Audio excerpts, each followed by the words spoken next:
live, mas faz parte de um curso fechado do GPEA, que fala sobre educação ambiental e justiça climática, mas, obviamente, a gente abriu para os seus convidados e os seus fãs aí, seus leitores, pela oportunidade. Mas nós temos, seria, obviamente, coordenada pela gente, mas a Universidade Federal de Rondônia, Rondonópolis, que ela era campus nosso e agora se emancipou. Aí virou autônomo agora. A nossa irmãzinha, que eu gosto muito, que é o Instituto Federal de Mato Grosso, está o Rona, está os alunos dele por aí, tem colegas do IFMT. A Fátima, que representa a Universidade do Sul de Santa Catarina, a Unisul, sua colega. O Celso Sanches, que você também conhece bem, da Univille, eu não sei se hoje ele vai poder participar, mas ele faz parte.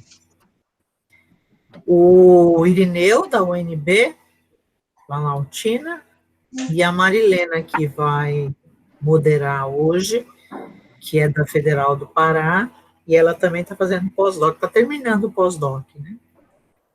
Tem o SENAC, que é uma universidade privada, quem trabalha lá é uma cubana da Universidade de Havana, a Bárbara, que ela é nossa parceirona também. Então, o professor Vilmar, ele foi professor da FURG, teve uma atuação excelente. Hoje em dia ele não está mais lá, ele preferiu ser só pesquisador do CNPq, e ele aproveitou esse tempo que ele está meio que folgado. Eu nunca vi o Vilmar publicar tanto na vida como agora. Verdade. Não sei se eu estou errado, Vilmar, mas eu que acompanho de pertinho a sua produção, e uma coisa que eu gosto muito é que, além da produção científica, eu acho que você está fazendo bem uma coisa que todos nós tínhamos obrigação de fazer, que é a divulgação científica nos veículos mais informais, com uma linguagem um pouco menos acadêmica, menos duro, que consegue dar uma compreensão, né? Então, Vilmar, ele é autor de uma teoria maravilhosa chamada Cosmocena. Ele transcende um pouco essa nossa compreensão existencial, ele passeia pela hermenêutica para fazer essa tessitura. Então, para nós é uma honra ter você aqui, Vilmar, com a gente. O seu acervo epistemológico é grande e a gente quer beber nela um pouco hoje para fazer as nossas aprendizagens. Então, a Mari eu já apresentei, mas já que ela chegou, vou apresentar de novo. Ela fez pós-doc comigo. Ela é super referência no estado do Pará, do norte a sul, do leste a oeste, onde você vai, você fala educação ambiental, Marilena Loureiro, né? E ela é uma pessoa muito querida no Pará, e está lá no Núcleo de Estudos Amazônicos. Ela estava na gestão recentemente, e o pós-doutorado dela é muito legal, porque ela buscou construir uma rede pan-amazônica de educação ambiental e justiça climática. Então, ela ingressou na rede, na REAGE, e aí o próximo evento da REAGE ia ser em Belém do Pará, mas aí a pandemia freou uns planos um pouco. Mas só está adiado, não está cancelado, né, Mari? Então, já fiz a apresentação de ambos. Por favor, Mari, assuma agora o seu papel de moderadora, e já apresentei o Vilmar também, então, tá bom? Obrigada, Mari, e obrigada, Vilmar. Gratidão.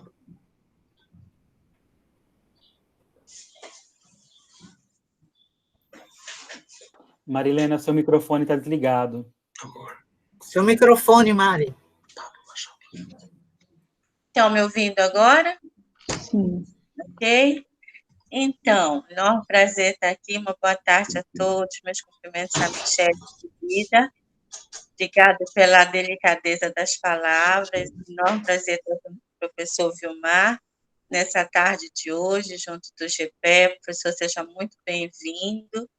É sempre um prazer dialogar e abrir novos caminhos ao pensamento relativo às nossas questões emblemáticas da educação ambiental em tempos tão delicados para a construção do que seria essa educação ambiental necessária ao enfrentamento desses novos tempos. Então, professora Michelle, dada a sua generosidade, já nos apresentou, e eu agradeço a delicadeza da Michelle, e sem grandes delongas, né, para a gente poder otimizar nosso tempo, nós vamos já iniciar com a fala do Vilmar, e eu queria só, assim, fazer um início, né, ao passar a palavra ao Vilmar, fazer isso de uma forma um tanto diferente, né, num diálogo com aquilo que a Michelle nos inspira.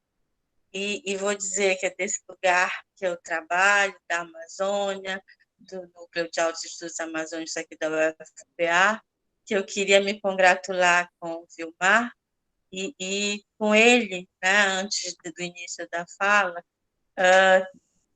me dirigir a essa problematização da tarde de hoje com uma canção bem breve. Vocês, espero que vocês gostem da minha voz, né? Não é sempre que eu canto, né, Michelle? Mas é assim, algo para nos estimular. Eu queria dizer assim: o que será o amanhã, restando a quem puder. O que irá nos acontecer? O meu destino será como Deus quiser. Mas a cigana leu meu destino. Eu sonhei, bola de cristal, jogo de búzio, cartomante, eu sempre perguntei. E o que será o amanhã? Como vai ser o meu destino? Já desfolhei, o mal me quer. Primeiro amor de um menino, e vem chegando o amanhecer. Vejo a mensagem zodiacal e o realejo diz que eu serei feliz, muito feliz. Então, vai com essa perspectiva de construção de felicidade, né? O cosmoceno, e com todas as reflexões que a gente pode construir, e o GPEA te saúda. Fica muito à vontade, você tem uma fala a apresentar, e na sequência a gente vai dialogar na construção dessas discussões. Muito obrigada pela presença, à vontade, professor, pode iniciar. Gratidão sincera, estou aqui emocionado com essa acolhida, e é típico de povo do Norte, é típico de Michele Sato, é típico de pessoas que trabalham com confetos, é com ela que a gente aprendeu isso. É muito gostoso a gente reconhecer que as relações afetivas precedem as relações conceituais. Essa compreensão de Piaget lá atrás, depois foi encharcada por Freire, e a gente vê ela se traduzindo nos modos de ser, nas nossas condições, no nosso estar aqui, vivendo neste momento e pensando sobre a nossa ontologia. Eu quero, em primeiro momento, retribuir com muita gratidão essa acolhida, né, afetiva. Eu quero aproveitar para agradecer o convite do GPEA, que é uma potência em termos de pesquisa, em termos de genitude, no sentido freiriano, em termos de humanidade, que é o que a gente está precisando muito nesses tempos.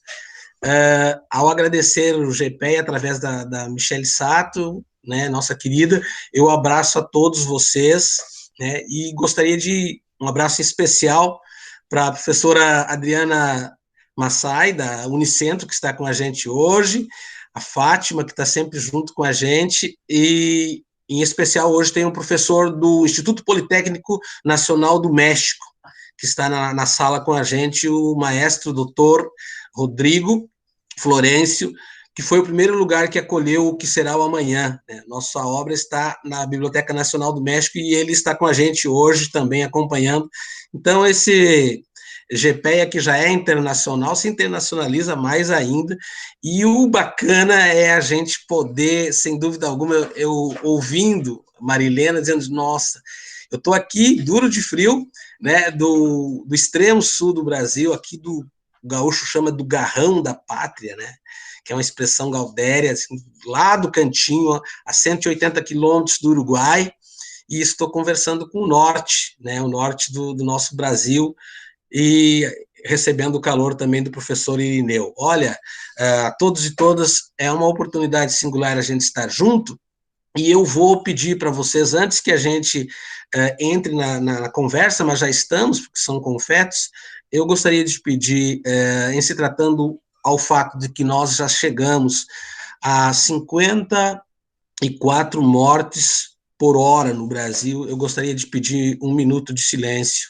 em homenagem às vítimas do Covid-19 e aos seus familiares. E eu peço que a gente conte esse um minuto de silêncio a partir de agora, porque tem tudo a ver com o que nós estamos buscando. Nós estamos buscando sentido existencial.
Muito bem, agradeço demasiadamente a solidariedade de vocês em tirarmos esse minutinho, mas é um minuto que vale muito, né, considerando a nossa vida. Queria aproveitar também para estender uma saudação para a Beth, querida Beth do PPGE, que está acompanhando a gente na sala.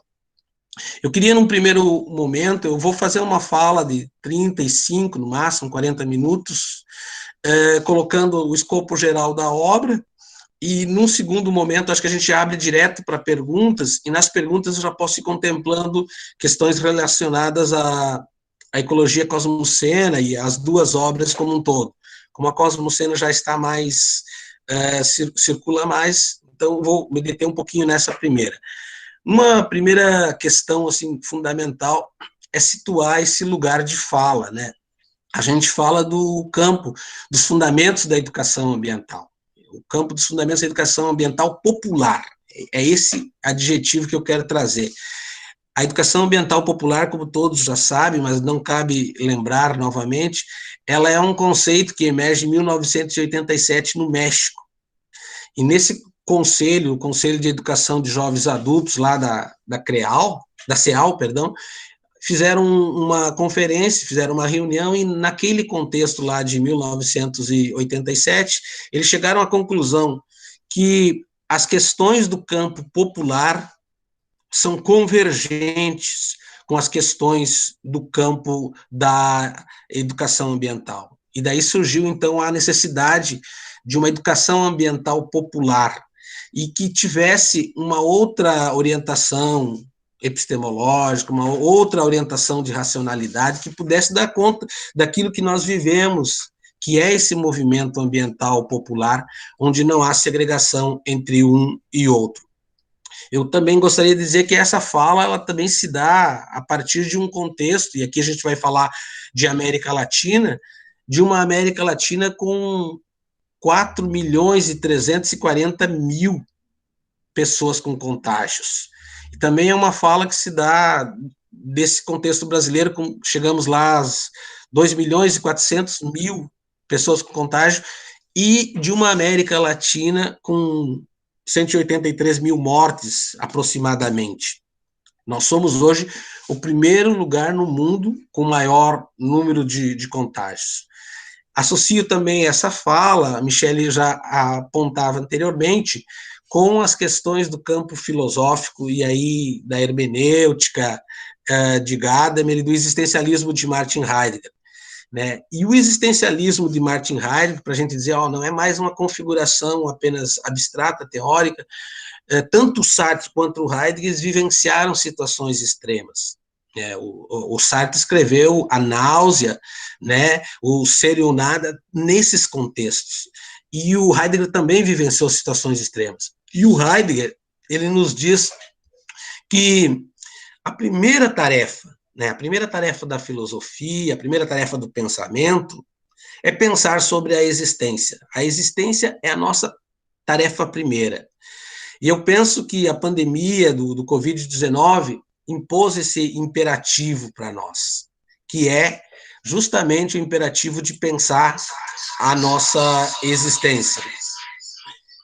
Para situar esse imperativo de pensar a nossa existência, eu queria trazer nesse primeiro momento 5 argumentos. O primeiro é que pensar na pandemia do Covid, na nossa compreensão, se trata de pensar a principal questão do nosso tempo. O Covid, ou a Covid, como alguns traduzem, ele é o assunto prioritário nas nossas agendas, ele alterou o nosso modo de ser e de estar no mundo.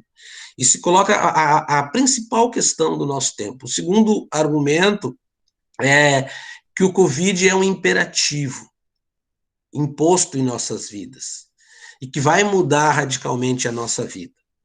Querendo ou não, né, vai haver e já está havendo uma mudança radical em nossas vidas.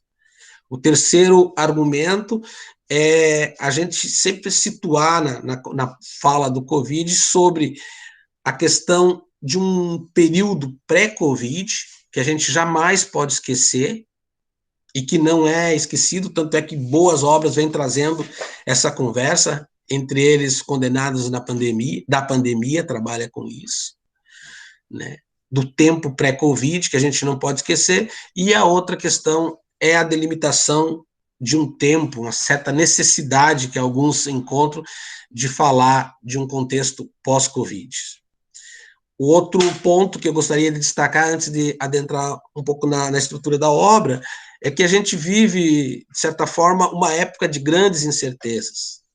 Se as perspectivas pós-modernas, pós-estruturalistas, já acenavam para essa compreensão de que nós não teríamos mais uma garantia de certeza, agora, sim, de forma mais contundente, nós não temos certezas. E essa incerteza, ela está muito relacionada ao amanhã, né, que bem trouxe Marilena aqui, é da música, sim, a inspiração do título é da música, porque é uma forma que nós nos colocamos no nosso cotidiano, na nossa relação mais nua e crua, né, de pensar sobre o que vai ser o porvir, o futuro, ou como a filosofia chama, o ainda não. E a gente viveu num berço de segurança de apontar teleologias, finalidades, garantias, endereçamentos, cujas certezas nós tínhamos e que agora não existem mais. Então, o fato, o último argumento, antes de iniciar esse, que o fato da gente estar nessa condição de insegurança, da gente não ter mais certeza e de a gente viver uma insegurança um pouco mais latente, mais gritante, ele não deve nos apequenar, muito menos nos encolher. Ao contrário, ele deve nos provocar, sem dúvida alguma, nos possibilitar que a gente se posicione e agora de uma forma bem mais direta, que a gente se posicione em favor da vida. E é nesse sentido que a gente realiza esses movimentos. É nesse sentido que eu realizo esse movimento e vou fazer de uma forma mais narrativa. A obra vocês já conhecem, já tiveram acesso, ou alguns vão poder ler. Mas eu vou trazer aqui, de uma forma narrativa, como é que eu fiz esse movimento. Eu havia recebido um convite, em fevereiro, de uma revista da Espanha, uma revista que toca na temática de justiça social, que me pediram para fazer um texto sobre a questão da justiça socioambiental na América Latina, tendo o cenário do desgoverno de Jair Bolsonaro.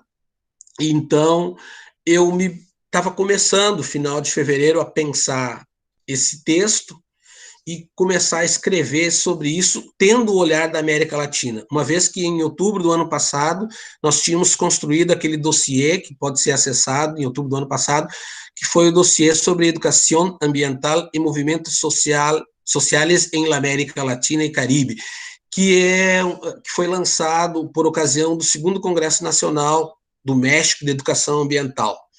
Então, eu estava melhorando esses argumentos, fazendo a reflexão sobre justiça ambiental, justiça socioambiental, que assim denominamos, e trabalhando final de fevereiro. Aí, quando foi em torno do início de dia 10 de março, por aí, eu estava terminando esse texto, e dia 16 de março foi o período que aqui na nossa região começou as situações de isolamento. O que eu estava escrevendo e o que se escreve nesse primeiro capítulo, que eu acho que ele dá o tom da obra, que é pensar as questões da justiça e das injustiças socioambientais. A gente tem como referência teórica aqui seguir um material que veio da ONG, né, da Organização Democracia Abierta, da Colômbia. Vocês devem ter o conhecimento desse livro. É um livro que fala sobre, lá na Democracia Aberta, sobre condenados à la desigualdade. Interrogação e pergunta, e trata de uma mudança de giro, de uma mudança de maré. O giro de la maré rosa para a maré roja, né? Uma mudança de maré na América Latina. E essa mudança de maré na América Latina, segundo o Dalmases, ela está associada à mudança de governo que na América Latina a gente está vivenciando. Longe daquele sonho que a gente tinha tido há pouco, no final do século passado, os autores consideram que há um retorno, há um giro. A maré rosa, que era quase que predominante na América Latina, ela começa a ficar roja ou marrom, né, em toda a América Latina. E o destaque dessa maré está marcado pelo retorno dos governos de extrema-direita. Está marcado pelo novo reaparecimento da classe média, está marcado pelo papel que essa nova classe média assume e pelo retorno das elites dominantes ao poder. Segundo Dalmases, esse é um cenário que demonstra algo nada promissor. E eles escrevem esse texto em 2019 e dizem que a demarcação a decretação de que realmente mudou a maré, trata-se de viver num Brasil cuja a assunção do governo é um governo de extrema-direita na figura de Jair Bolsonaro. Bueno, então eu estou pensando esses movimentos dessa América Latina, e aí fiz um esforço que a gente não tinha conseguido coletivamente fazer no trabalho anterior, que era lá em outubro, que é fazer um esforço compreensivo desde a Argentina até a Venezuela, de como é que está a educação ambiental. Ali, a gente tinha feito em alguns países, lá em 2018, mas a gente não tinha conseguido fazer em todos. Eu me peguei fazendo esse movimento, e é muito difícil, porque a gente não dialoga muito no continente latino-americano. Então, eu fiz esse esforço de olhar desde a Argentina, com colaboração, obviamente, de muitas pessoas, olhar desde a Argentina como é que aparece a educação ambiental, e quais são os movimentos que clamam por justiça ambiental e quais são as problemáticas socioambientais nessa América Latina. Em síntese, eu consegui detectar nessa viagem que eu fiz, e aí eu queria dizer que eu fiz isso de forma muito existencial. eu não consigo escrever sem estar inteiro. Eu lembro aqui do Gadamer, quando o Gadamer diz que o texto dialoga com a gente, o texto dialoga com o autor, né? E principalmente quando a gente vive a situação. Então eu fiz essa viagem, quando eu digo uma viagem pela América Latina, e fui vendo ali, em linhas gerais, eu estou apresentando aqui uma síntese, quero dizer que o texto apresentou as potencialidades da América Latina, biodiversa, rica, plural, culturalmente, em todos os sentidos, e eu fiz questão de destacar essas potencialidades, talvez seja por essas potencialidades que há tanto olho da ganância estrangeira para a nossa América Latina. Eu trabalhei um dos aspectos que aparece comum em quase todas as nações, fragilidade democrática. E aí os estudos vão mostrando em cada país que a gente vai visitando, vai percebendo que são países que nossa América Latina está muito frágil ainda democraticamente. O outro ponto, né, um terceiro ponto que aparece muito forte no estudo é a questão do modelo de desenvolvimento. Todos os países reivindicam um modelo de desenvolvimento sustentável, uma educação para o desenvolvimento sustentável, mas a prática é essa. O modelo de desenvolvimento é insustentável, é antropocêntrico, é predatório. O capitalismo junto com é o que maior gera desigualdade na nossa América Latina. E o estudo também demonstrou as faces desse capitalismo, dessa forma de exploração. O quarto ponto destaca para a prevalência do extrativismo, né, para a mineração, mostrando que as práticas de mineração é aquelas que mais, que está, e aí eu olhei, desde o Uruguai até a Venezuela, a maioria dos países predominam práticas de mineração. E a decorrência desse predomínio das práticas de mineração, inclusive nesse momento, ainda ontem eu li o material do Chile e outro material que chegou para mim do Grupo de Ecologia Política da Venezuela, que a mineração ela não tirou, como a gente já sabe, não está de quarentena. Ela continua cada vez mais na exploração.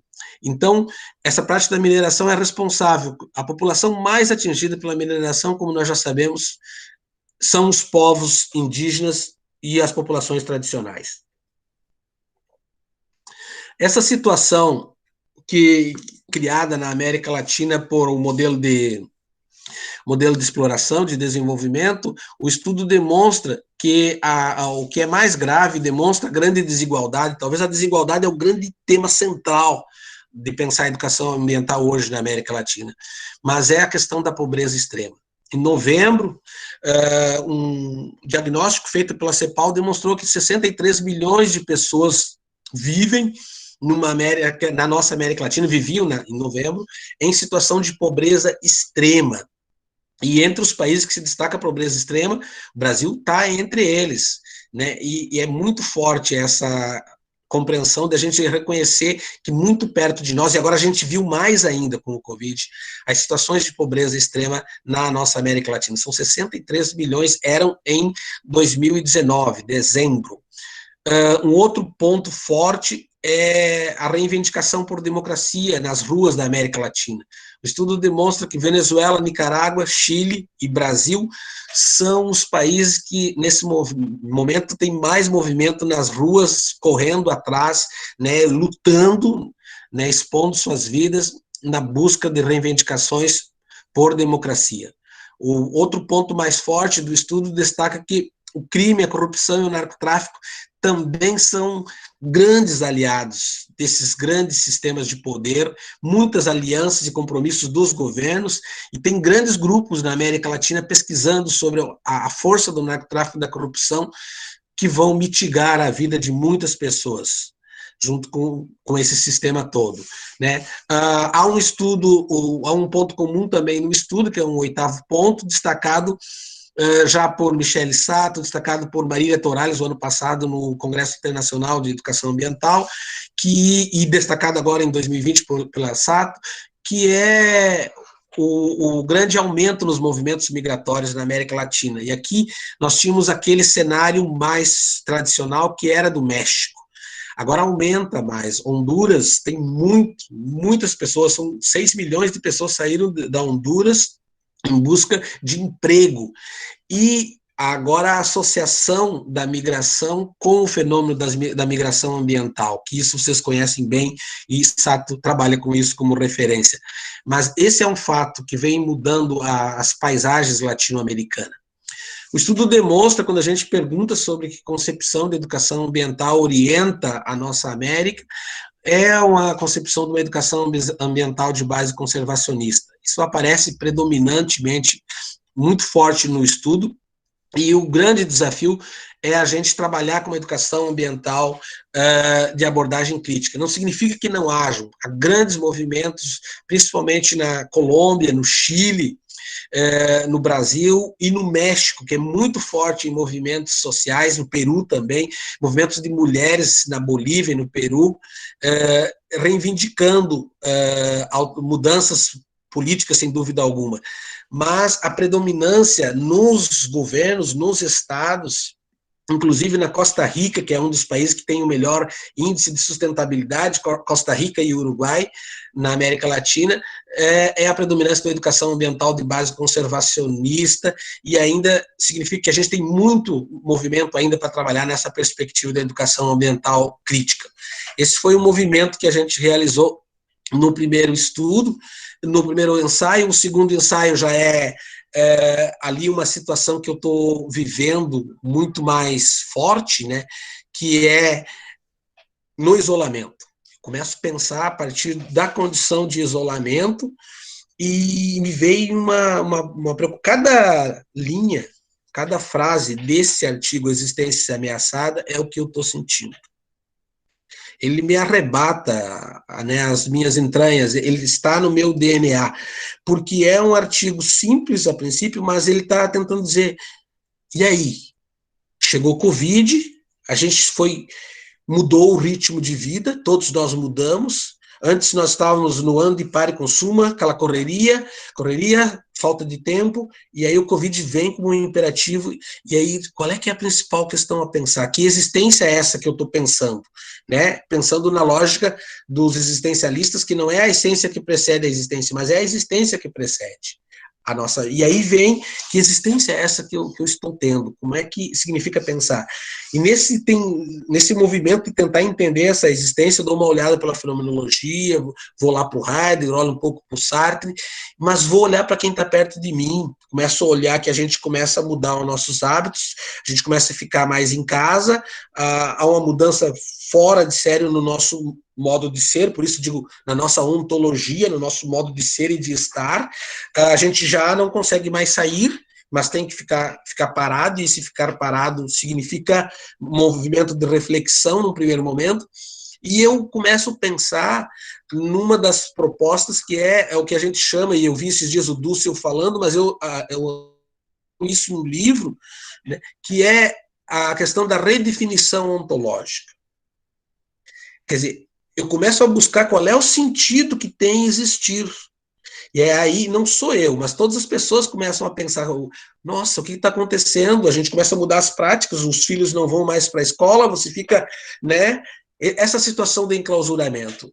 E na minha sede de que alguém me desse alguma alternativa, eu comecei a ler muita coisa, lia o Observatório todo dia, eu comecei a ler acompanhar mais meus colegas da Unicinos, do Instituto Humanitas, eu comecei a fazer contatos com os meus colegas do México, eu comecei a tentar compreender isso, mas precisava entender quem estava perto. Fui escutar dois públicos, né, através do WhatsApp, porque eu não podia sair de casa. Eu fui escutar os indígenas e entrevistei o Merong, que é o indígena Pataxó, e o Darcy Emiliano, que é o indígena Caigangue, e Guarani, o Darcy é os dois, e entrevistei o Daniel do Bará, que é um militante de religião de matriz africana, da Arutema, né, na qual instituição eu trabalho como coordenador de educação do Conselho da Arutema, e a Arutema é a Associação Rio-Grandina dos Povos de Matriz Africana. Eu queria ver o que eles diziam sobre o Covid. E lá eles foram muito acolhedores e trouxeram, né, as compreensões deles. O Darcy e o Merong vão dizer, olha, o grande espírito está cobrando. grande espírito está fazendo sua cobrança, nós precisamos repensar isso. O Darcy diz, olha, a gente estava com um problema aí, os jovens e os mais novos se afastaram dos saberes ancestrais dos anciãos, mas o Covid está proporcionando que eles voltem para escutar os Cuiã. O Covid está proporcionando esse movimento de volta. E é tempo de despertar para dois movimentos. O Merong diz que é para a consciência espiritual, de diálogo do ser humano, como apenas uma das partes da natureza, da maior, né, como ser integrante, conversar com um diálogo com o grande espírito. E o Darcy diz que é tempo de trabalhar a revitalização dos saberes ancestrais. Que é o momento disso. O Daniel do Bará nos diz que Olorum, que é o grande Deus, né, que é a grande divindade da matriz africana, Olorum está também fazendo essa cobrança, que é o momento da gente despertar para a consciência e que o Covid traz possibilidades de não ter ocorrido uma terceira guerra, diz ele. Olha, não ocorreu a terceira guerra, mas a gente voltou para a nossa consciência. Chapanã, que é a divindade que traz a doença, também traz a cura. E ele vê esse período como um período de transformação e de renovação. Feito esse movimento, eu estou tentando cunhar um conceito de ontoepistemologia ancestral, porque o conceito de ontoepistemologia ambiental a gente desenvolveu, está começando a desenvolver, e isso faz parte do meu projeto no CNPq, é pensar a ontoepistemologia como um modo de ser e de fazer, de sentir, né, e de pensar a ciência que consiga compreender o ser humano na sua totalidade. Porque o modo de ser e de fazer ciência positivista, ele olha a gente fatiado, enxerga a gente como um número de matrícula, enxerga a gente como ele limita a condição existencial humana. Então, eu fui pensando, né, em possibilidades e formas de cuidado. E no estudo, né, buscando enxergar essas formas de cuidado, aponto ali a necessidade de um cuidado com a Gaia, e aí trabalhando o cuidado no sentido do Boff, né? O Boff nos diz que o cuidado é o primeiro a priori ontológico, é um a priori ontológico, ou seja, você só existe porque você é cuidado. Se não houvesse cuidado, nós não existiríamos. E aí eu vou trabalhando essas formas de cuidado, cuidado com a vida. Me preocupo basicamente, entre todas, com cuidado com a saúde, obviamente, porque a gente está vivendo a situação do Covid, mas no contexto, cuidado com a espiritualidade também, mas eu me preocupo com dois cuidados mais salientes, que é o cuidado com os excluídos, né? E aí é o cuidado com essa alteridade, com esse outro, quem é esse outro que começa a aparecer e a gente começa a reconhecer mais ainda a saída nossa das ruas, começa a ficar mais visível aquilo que antes era invisível para os nossos olhos, mas que estava muito perto de nós. Eu começo a pensar, e aí nesse momento o Observatório publica um documento com mais de 150 instituições brasileiras em reivindicação dos direitos com cuidado com os mais excluídos. E eu acredito que o Condenados da Pandemia dá resposta justamente a essa grande questão, né? Quem são aqueles que mais sofrem com a pandemia, que são os excluídos de todas as matrizes. E aí começo a trabalhar um pouco com isso e tento pensar em possibilidades também de cuidado com o futuro. Eu finalizo esse texto apontando para a possibilidade de pensar educação, não uma educação ambiental como alternativa, mas educações ambientais. E nesse sentido, pensar educações ambientais, nós utilizamos o conceito da professora Paula Reine e da professora Andressa, que trabalham para nessas circunstâncias que nós vivenciamos atualmente, um conceito universal, unívoco de educação ambiental não daria conta de pensar essas questões. Então, finalizo esse texto chamando para a necessidade de olhar para o cuidado. O terceiro trabalho, aí ele ele se dá numa visão mais propositiva, ainda que eu tinha lido e li com muito gosto o Amanhã Não Está à Venda, que foi um dos primeiros, né, junto com o do Boaventura, junto com o primeiro texto também que a professora Michele lançou, que foi pensar sobre o Covid. Então, aquele texto, o Amanhã Não Está à Venda, ali ele é muito categórico, o Ayrton Krenak, sobre a questão do impacto que o capitalismo tem na nossa existência. Aí eu vou para o terceiro texto, tentando já pensar possibilidades, né? Então, o segundo texto, o segundo ensaio, ele me faz pensar no aqui e agora, eu tento pensar possibilidades. E aí, se a gente está num período de transição, e ali eu li muita coisa reivindicando, todo dia a gente lê coisa pós-Covid, pós-Covid, pós-Covid, e eu tentei, mas como é que será esse amanhã da educação ambiental?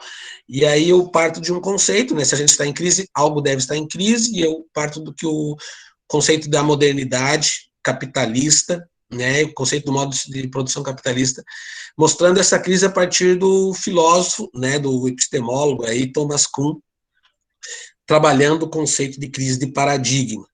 Né? E aí, como a gente já tinha feito em outros estudos, e tem muitas leituras sobre isso, procurei trabalhar isso relacionado ao conceito de crise de racionalidade, né? E qual é a racionalidade que orienta o capitalismo? É essa racionalidade que Adorno e Weber chamam de racionalidade estratégica e instrumental. É uma racionalidade voltada para fins cujo objetivo máximo é o aumento de lucro e o aumento de poder. E aí eu vou mostrando as fragilidades desse sistema, usando aí Lator, usando Sato, usando referenciais como Foster, que vão dizer que a crise maior é a crise é uma crise socioecológica. Por isso que é uma crise, o capitalismo é apenas uma das, né, o Covid é apenas uma das anomalias, eu usei esse termo, né, das patologias socioambientais. Né, entre tantas patologias socioambientais, o Covid é uma delas que estão associadas a uma grande crise sistêmica, que é a crise do sistema capitalista. Aqui daria para trabalhar até o conceito de crise civilizatória do Henrique Leffe. Então, trabalhamos ali com a necessidade de uma nova racionalidade, já trabalhamos isso em texto anterior, que o Leffe trabalha como racionalidade ambiental, e que eu procuro trabalhar como uma racionalidade ambiental pós-metafísica, né? Demonstrando alguns deslocamentos, valorização da pluralidade, reconhecimento de uma educação ambiental plural, uma mudança aí forte nessa racionalidade ambiental pós-metafísica trazida pela questão da mudança da relação teoria e prática, sujeito-objeto, mas fundamentalmente o reconhecimento de relações intersubjetivas que pressupõem maior humildade ontológica nas relações que nós estabelecemos no e com o mundo, porque estamos todos imersos nele. Mas aí, nesse terceiro texto, eu faço um movimento a partir do conceito de entre lugar. Eu sempre fui me preocupando, assim, e a educação ambiental? A educação ambiental, como é que fica? O que ela pode contribuir? O que se tira aqui? Que educação ambiental? Sempre fui me colocando essas perguntas para mim mesmo. E, nesse sentido, eu fiz 3 movimentos. O primeiro foi assim, no texto vocês viram, ou poderão ver que eu levanto uma série de perguntas. Né? As perguntas, e chamei esse de movimento reflexivo, as perguntas que se enunciam, várias perguntas vou trazendo ali, desde a educação ambiental que nós fazíamos, e se ela daria conta ou não para pensar essa realidade do Covid, até os desafios da educação ambiental que a gente teve, se deu conta ou não, e por que nós chegamos a esse cenário. Aí um segundo movimento, eu chamo de movimento descritivo, onde eu tento apontar algumas alternativas que eu vi para o futuro pós-Covid. E para mim me chamou a atenção é que essas alternativas que a gente pensou, a maioria delas estão vinculadas na questão que a gente visualizou, são alternativas oriundas do mundo da economia, que sai na frente, e sempre larga na frente.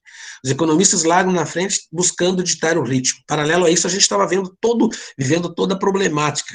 Aqui nós já estávamos, a partir de 20 de abril, estava escrevendo esse texto, a gente já estava naquele contexto em que o nosso, não dá para dizer nosso, né, mas o senhor que está lá na cadeira de comando, a cada dia reivindicava o retorno e ignorava os milhares de vidas que a gente estava perdendo. Né? Então, as alternativas, dentre as alternativas que a gente observou, até aquele modelo que é de pensar um globalismo regional, mesmo assim ainda coloca globalismo. Aí veio o modelo OP como um dos modelos que aponta para possibilidades um pouco mais equilibradas de desenvolvimento.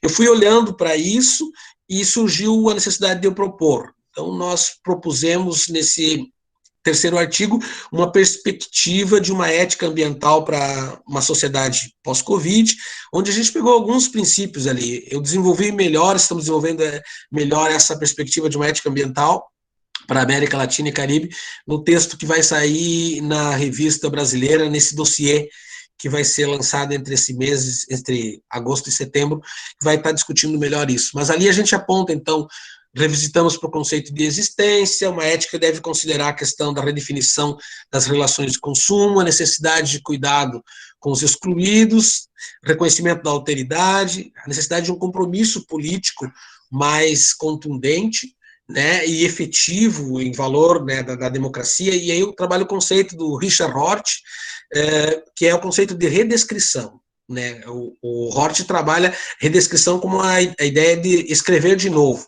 Como é que a gente pode escrever de novo essa democracia? Né? Trabalhei um pouquinho da ideia de soluções e alternativas para buscarmos relações mais sustentáveis e a ideia de descolonização do conhecimento e reconhecimento das nossas potencialidades. O texto finaliza sugerindo um convite para uma mudança de paradigmas, né?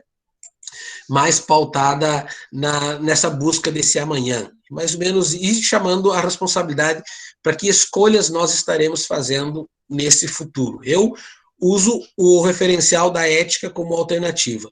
O último texto, ele já aponta, assim, em síntese apressada, ou em pouco tempo aqui apresentando, o último texto, ele aponta a essa necessidade da gente redefinir um pouco esse horizonte da América Latina, ou repensar um pouco isso. E aí eu li muito nesse período sobre dados do Comitê em Defesa da Vida da Colômbia, do Observatório do Covid-19 da CEPAL, e muitos dados do nosso observatório aqui, e fui acompanhando as notícias do México e Colômbia e do Uruguai, e nos grupos que a gente participa, fui observando, fui assistindo muitas lives nesse sentido de pensar a América Latina. Os dados apontados de maneira geral pelo Observatório do Covid-19 da CEPAL, eles são assustadores, porque eles apontam um dado. Nós teremos 30 milhões de novos pobres pós-Covid na América Latina. São 650 milhões de pessoas que hoje aproximadamente estão no continente latino, vivem e sobrevivem no continente latino-americano. E 30 milhões de novos pobres nós teremos nesse cenário. E aí, como os governos buscaram alternativas, a maioria dos governos, com exceção de 2 ou 3 que foram mais cuidadosos no cuidado das fronteiras, da sua população, na questão do isolamento, mas a maioria das medidas vem com pacotes econômicos para ajudar, e depois vem as empresas com a ideia que vão ajudar também, que é uma ideia que a gente tem que fazer algumas reflexões aí, porque tem, obviamente, interesses subjacentes dentro dessas práticas. E aí eu busquei pensar, então, essas alternativas para a América Latina, e o primeiro, ao invés de ser uma alternativa, mas é uma chamada de atenção, né? A necessidade da gente não voltar à velha lógica econômica. Um cuidado muito imediato de não voltarmos à velha lógica econômica. E aí eu aponto perspectivas do ecossocialismo, né, de Michael Love, que vai trabalhar, como já é do nosso conhecimento, uma perspectiva de romper com esse modelo, com essa lógica que a gente sabe que é o principal causador de desigualdade na América Latina e no mundo, né, do sistema capitalista. Segunda análise, a gente faz da questão da necessidade da mudança da matriz energética, e aí a gente vai olhar para cá o quanto a matriz do carvão e do petróleo interferem significativamente na vida dos humanos, de forma a mitigar muitas vidas. E não precisa a gente dar exemplo de quanto isso é forte, né? Tanto é que a maioria, entre 50 países, temos 15 países que estão latino-americanos, entre 50 países produtores de petróleo no mundo, 15 estão aqui na América Latina, no ranking entre os primeiros 50. Então, há um olhar muito forte para a América Latina, né, nessa questão, e aí eu vou fazer isso em diálogo com os Objetivos do Desenvolvimento Sustentável da ONU, que trazem que 2030 seria a meta para o Brasil trabalhar com energias mais limpas. Li também um material do Greenpeace, que é um excelente relatório de 2016, onde fala assim, que a gente poderia, na metade da próxima década, já ter energias mais limpas, mas para isso precisamos manter compromissos que não estão sendo mantidos, como a gente sabe, né, até 2050, um horizonte aí de compromissos e agendas políticas em favor do uso de energias limpas e adoção, né? Mas a gente faz essa reflexão considerando todo esse cenário. Há um diagnóstico apontando para essa possibilidade, mas há práticas não convergentes nesse nosso cenário. Sugiro uma questão de mudanças nas práticas de consumo, e ali falando, então, de experiências que temos na Colômbia, no Brasil, de consumo mais sustentável, de agricultura, de agroecologia, de economia solidária. Recentemente o MST divulgou, né, uma carreata cheia de seus alimentos em favor da vida, né, uma agricultura em favor da vida, e aí um desafio para a gente também fazer uma escolha. Nós cuidamos mais dos alimentos no período do Covid, mas que não seja só agora, que seja uma escolha de mudança realmente de perspectiva de consumo, não só na alimentação, mas também nas outras esferas. Um quarto ponto, a gente sugere, revisitamos o conceito de natureza e humanidade e sugerimos, então, relações mais intersubjetivas nessa perspectiva de natureza e humanidade para uma América Latina que deve não se colocar mais nessa linha dessa forma de pensar de colonizado, mas também trabalhar relações mais intersubjetivas e menos agressivas com as demais naturezas, além da natureza humana. Sugerimos novas formas de aproximação entre as nações, superando esse modelo colonialista, e aí trabalhamos um pouco com o conceito de descolonização epistemológica. O Dussel trabalha com isso, e eu estou lendo agora o Kihan trabalha com isso. Tem vários autores que trabalham com a perspectiva de descolonização epistemológica, né? E aí, em que medida a gente pode estar desenvolvendo, como já existem redes, né? O próprio CEAL tem a sua rede, a rede de educação popular da América Latina, e tem tantas outras redes ambientais também que trabalham nessa perspectiva de nós pensarmos mais a nossa identidade e o nosso pertencimento. Posteriormente, trabalhamos a ideia de possibilidade de superar esse discurso de pobreza, né, de que nós somos pobres, e reforçar mais as nossas potencialidades. Quer dizer, pobre é o sistema, né, a América Latina é rica, e posteriormente trabalhamos também a ideia da solidariedade latino-americana no enfrentamento das questões da exclusão social. Eu tenho para mim que não tem projeto do futuro se a gente não coloca essa questão sobre a questão dos excluídos, de agora em diante. Ou seja, se teremos 30 milhões a mais de excluídos, 220 milhões dos 650 milhões da América Latina, 220 milhões estão em situação de pobreza.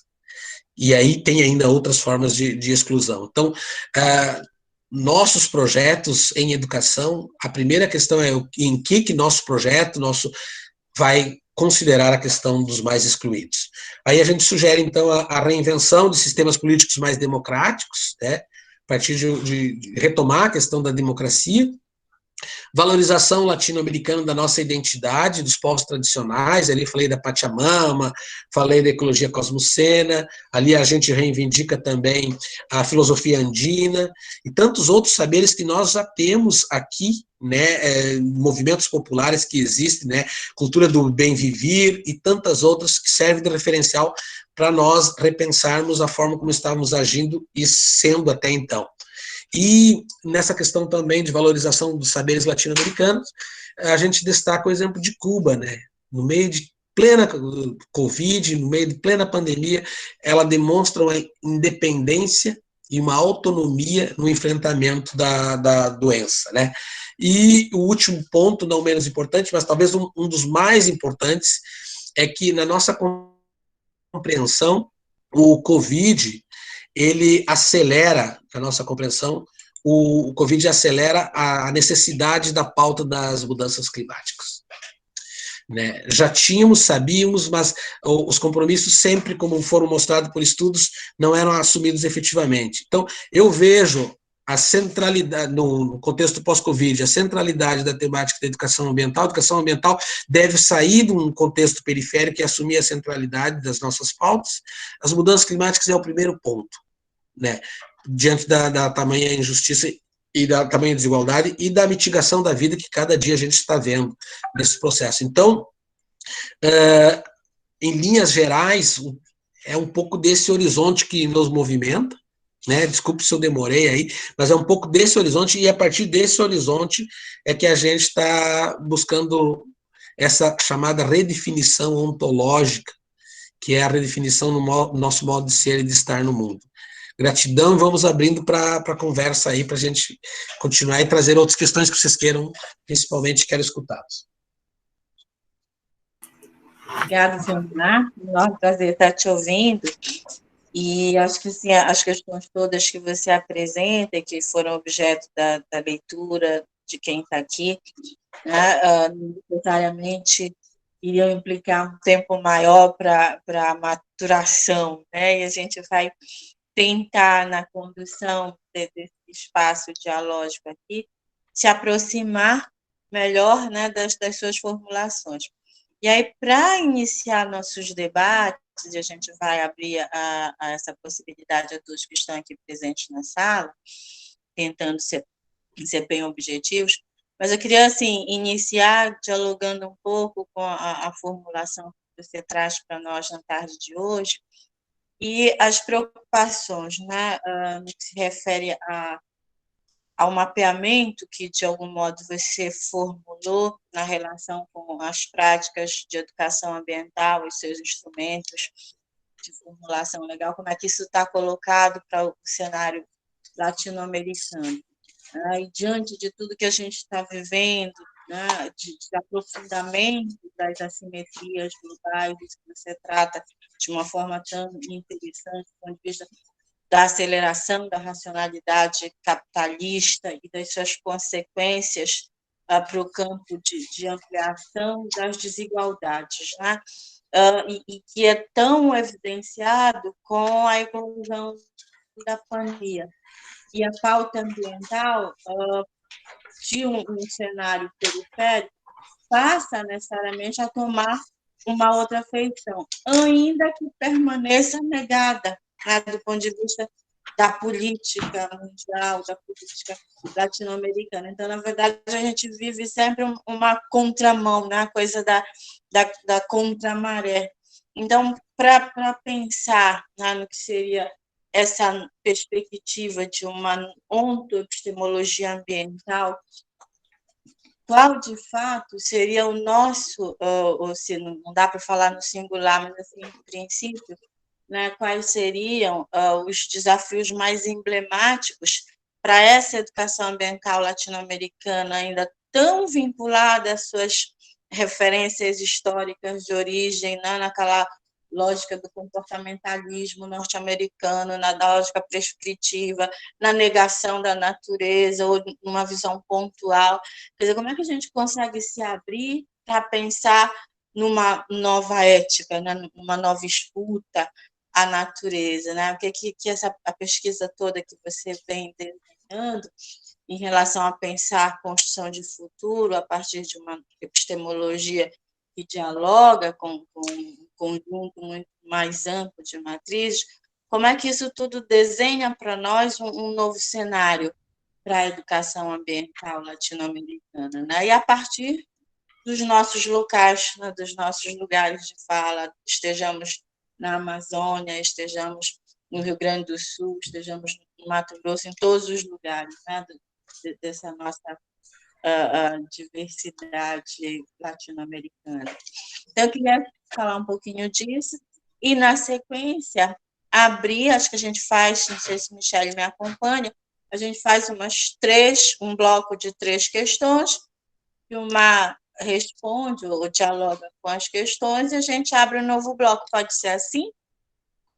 Então, queria abrir a possibilidade de mais 2 ou 3 participantes apresentarem questões, diálogos nessa conversa com o Vilmar, à vontade. Acho que o Irineu já estava inscrito na hora que ele se apresentou, ele falou que ele queria fazer umas perguntas, né? Então, o Irineu poderia começar. Com a palavra, meu colega de pós-doutorado, maravilhoso Irineu. Irineu, por favor, querido.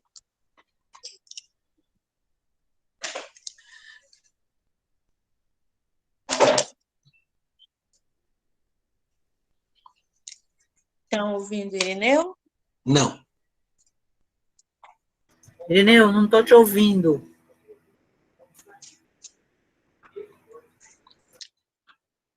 Som. Acho que está travando, Irineu, Vitor.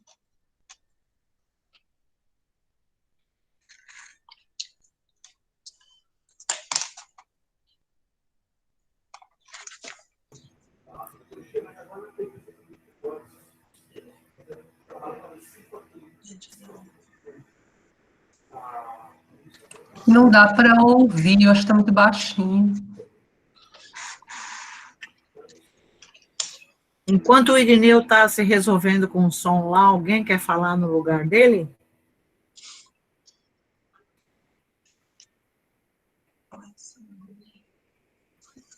Eu queria dizer para vocês que o Irineu e a Mari... Posso? Pode. Oi, sou eu, Migi. Enquanto o Irineu ele consegue falar, eu só queria ouvir um pouco mais, professor, sobre as educações ambientais que você fala, né? Eu esqueci o nome das autoras, é Paula e uma outra pessoa, e queria que você trouxesse um pouquinho mais a respeito disso, por favor. Obrigada.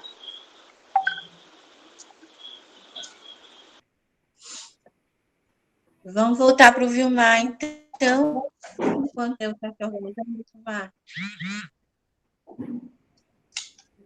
Pode ser? Pode ser. Pode ser. Pode ser, Então, em relação a essa primeira questão, Marilena, eu penso que é a questão fundamental nossa nesse mundo que a gente está vivendo com tantas ambiguidades, né? Nós almejamos emancipação, nós almejamos uma educação ambiental latino-americana crítica, mas estamos na contramão desse movimento, as políticas estão na contramão desse movimento. Então, no ano passado, a gente convocou e convidou alguns amigos do Brasil para a gente escrever uma obra coletiva, se chama Ontologia da Esperança. E ali no Ontologia da Esperança, né, organizado em parceria com a professora Márcia Malta, ali no Ontologia da Esperança, nós apontamos alguns caminhos. Está aí, ó, Michele está mostrando para nós ali.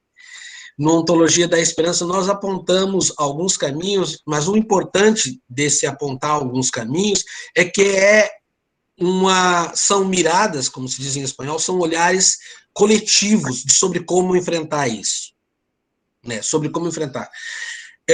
Eu tenho, para mim, nesse capítulo que eu escrevi nessa obra aí, mas todos escreveram, todos disseram, ó, como é que a gente pode trabalhar por mais justiça ambiental, outros, como é que a gente pode usar a educação ambiental crítica para o enfrentamento, porque o convite que nós fizemos foi assim, como nós não estávamos no Covid, mas como nesse contexto de crise nós podemos pensar alternativas para isso.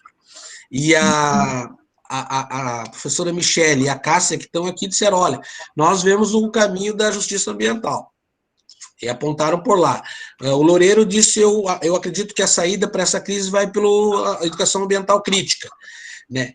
E eu ali rascunhei uma ideia de uma ontologia da esperança mesmo, e trabalhei como enfrentar isso, tendo por cenário o ano de 2016, que ainda não havia terminado e agora não terminou mesmo, né? Então a gente vai recuperando toda essa história do golpe e vai recuperando as múltiplas perdas que tivemos, significativas nos últimos anos, recuperamos inclusive o histórico que realizamos há um ano atrás, quando o Observar lançou aquele documento em forma de carta para todo o Brasil, dizendo, ó, para aí, são 30 anos de história que não podem ser ignoradas aqui. E no final desse texto, eu defendo a ideia de uma ontologia da esperança a partir da categoria resistir para existir. E aí, colocando a resistência como princípio fundamental para a gente poder existir nesse contexto. E aí, nesse meio tempo, o pessoal do Dicionário Paulo Freire pediu para mim fazer um verbete, que no Dicionário Paulo Freire, o verbete adaptação e inserção. E ali eu achei uma alternativa para a gente estar enfrentando esse movimento aí. O Freire nos diz o que ali? Ele diz que todos nós, homens e mulheres, somos seres com uma facilidade enorme de se adaptar. Nós nos adaptamos ao clima, nós nos adaptamos aos contextos múltiplos, a relevo, nós nos adaptamos a culturas diferentes. Só que não basta sermos seres de adaptação. É fundamental que sejamos seres de inserção. E aí ele continua dizendo, de inserção crítica. E aí que eu penso que é o nosso movimento. Sabendo que as condições que nós queremos não estão dadas, ao contrário, estão tentando retirar ou ser mitigadas, nos movimentos onde nós realizamos, quer seja onde nós estejamos. Nós temos que continuar fazendo esse movimento propositivo, por isso que você vê lá o Condenados à Pandemia, com mais de 20 grupos sociais dizendo que nós resistimos e existimos, apesar do racismo ambiental, nós resistimos e existimos, apesar do massacre aos povos tradicionais, nós resistimos e existimos, apesar das múltiplas formas de violência, apesar dos povos estarem cada dia morrendo, apesar do número de pessoas de rua passando por necessidades, apesar da condição que nos encontramos em barcos diferentes, podendo estar no mesmo mar, mas, como se diz em espanhol, em botes diferentes, em condições de remos diferentes. E eu penso que é por aí que a gente faz. Então, essa condição não está dada. Eu vejo, por exemplo, bons movimentos aí apontando por uma economia popular. Tem experiências? Tem. Tem experiência de economia solidária? Tem. Tem experiências de outras formas de ver? Tem. A América Latina tem.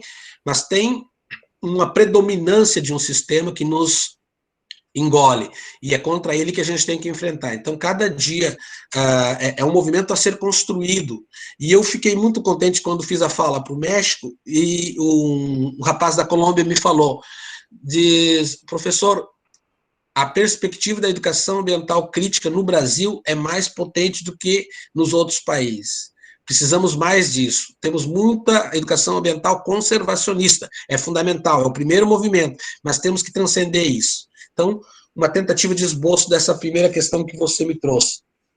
A segunda questão colocada pela Gisele, é importante ter a sugestão do livro. Esse é o título, Gisele, do livro da professora Paula Rene, da professora Andressa, mais uma parceira, eu acho, não me recordo qual é a terceira autor, que elas organizaram mostrando que, no contexto da modernidade, você trabalharia com uma perspectiva mais universal e unívoca, mais engessada da educação ambiental, acreditando que essa resolveria, né? Então, seria como, por exemplo, com tanta dificuldade que nós estamos passando hoje, você tentar achar uma alternativa única.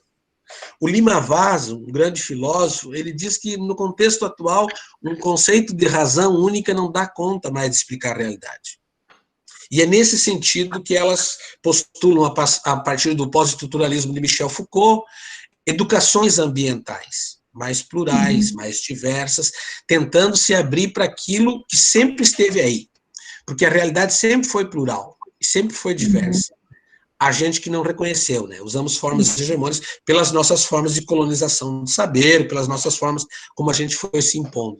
Então, é uma provocação interessante que elas colocam, e eu pensei que por um cenário tão difícil como esse nosso, né, tão desafiador, é por esse horizonte. Então, eu posso me valer da ecofenomenologia, eu posso me valer de outras tantas possibilidades para buscar a alternativa, não tendo dizendo, ó, essa é a solução, daí esse modelinho já não deu certo e o paradigma demonstrou a sua falência.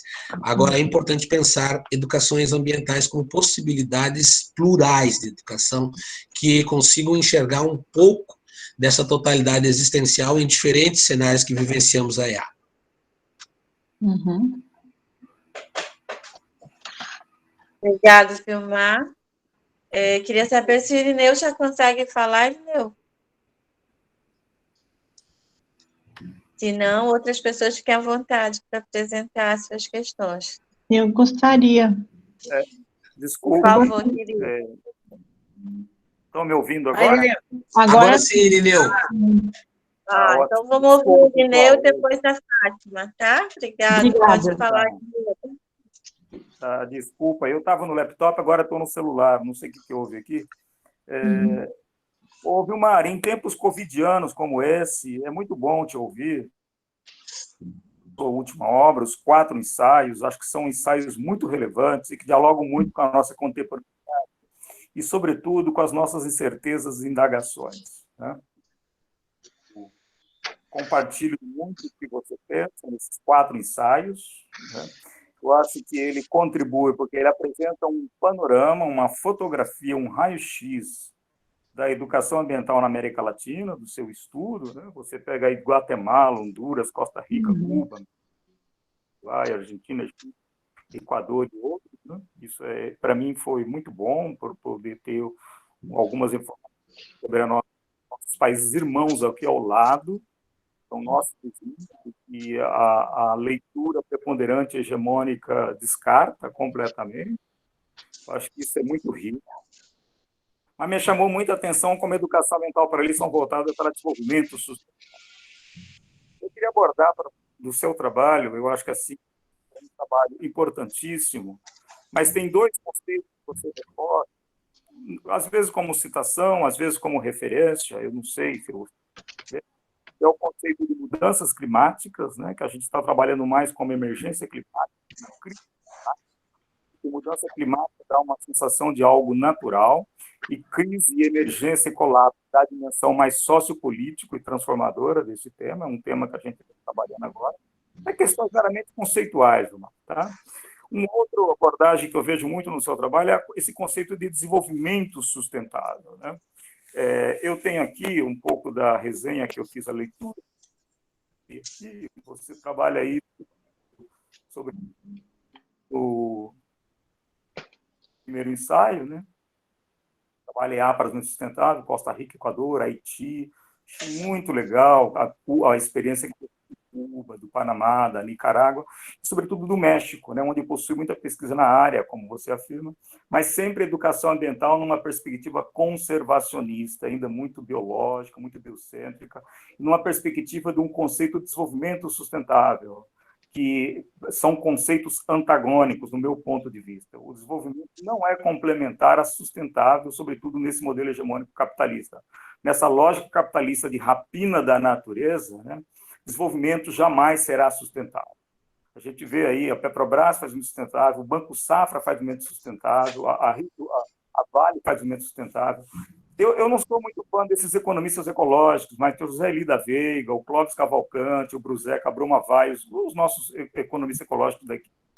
O próprio professor José Eli da Veiga, lá da Rio, afirmou recentemente, num texto que gerou uma controvérsia, uma polêmica, eu não sei se você soube, que não existe desenvolvimento sustentável. Ele diz, olha, mas o desenvolvimento sustentável é um princípio, é um farol. Nesta lógica destrutiva que você aponta muito bem no seu trabalho, nessa lógica capitalista, é impossível pensar desenvolvimento sustentável. E desenvolvimento sustentável está fundamentando muito a concepção dos 17 ODS. Eu uso muito o ODS 13, sobre mudanças lá é mudanças climáticas, a gente trabalha com crise climática, mas você tem o ODS, que é o ODS, acho que é o 8, que trabalha com conceito de desenvolvimento. O próprio ODS tem um conceito de desenvolvimento, e o desenvolvimento aqui, para eles, são um conceito de desenvolvimento muito, muito voltado para o econômico, né? Ou seja, é desenvolvimento como se fosse sinônimo de econômico. A gente sabe que o Conselho de Desenvolvimento Sustentável vem lá desde do Clube de Roma, do MIT, em 72, do relatório do livro Nosso Futuro Comum, de 87, e que o conceito de desenvolvimento sustentável, inicialmente por Inácio Sachs, era diferente do conceito de desenvolvimento sustentável hoje. Infelizmente, nós temos muito projeto de educação ambiental ainda voltado com o desenvolvimento sustentável.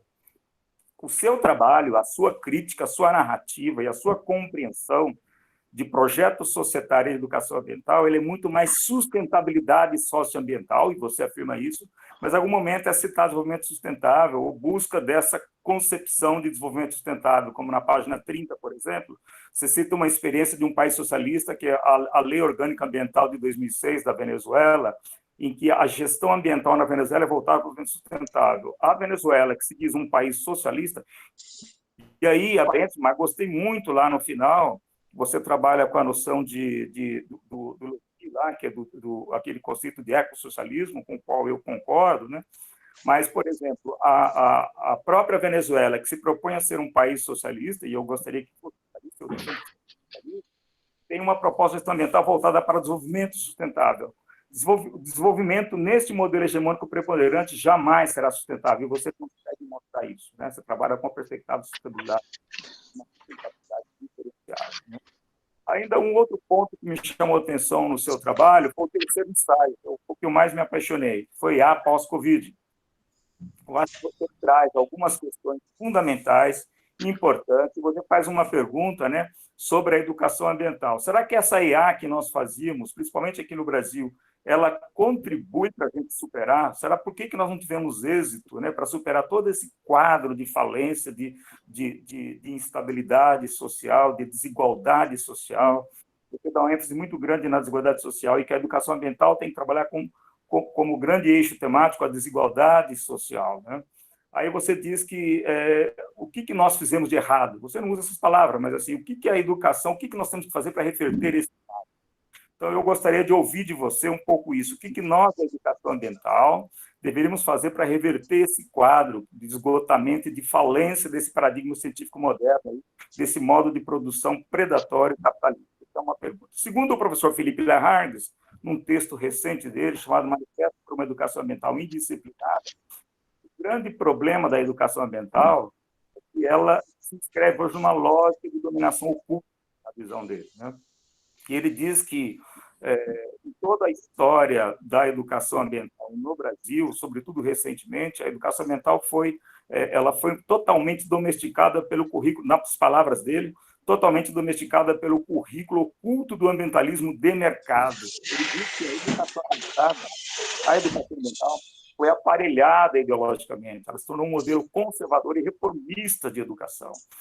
E eu fico feliz que você também assume que existe muitas IAs. Tem muitas IAs, né? Mas eu gostaria de ouvir de você, eu cumpri um pouco do processo, mas qual EA nós poderíamos estar fazendo diante desse conjunto de EAs que existem?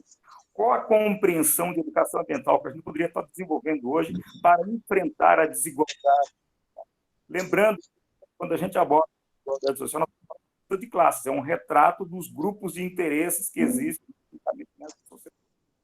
Então, eu gostaria que você falasse, sobretudo, de duas coisas. Uma coisa é isso, de que dessas muitas EAs, qual você acha que a gente... É lógico, você vai dizer, não existe modelo único, eu concordo com isso, mas para enfrentar a desigualdade social, de educação ambiental nós poderíamos estar falando do campo crítico, né? E uma outra questão que eu coloquei para você é um pouco isso. Eu sabe que eu percebi no seu texto, Vilmar, que você é um cara otimista, cara, isso é bom. Eu sou um cético, eu assumo isso. Eu sou muito otimista. Eu acho legal, eu gosto de pessoas otimistas, né? Você acredita que pós-Covid pode ser melhor em alguns aspectos? Eu não acredito, não, infelizmente. Eu não acredito e já vejo alguns sinais.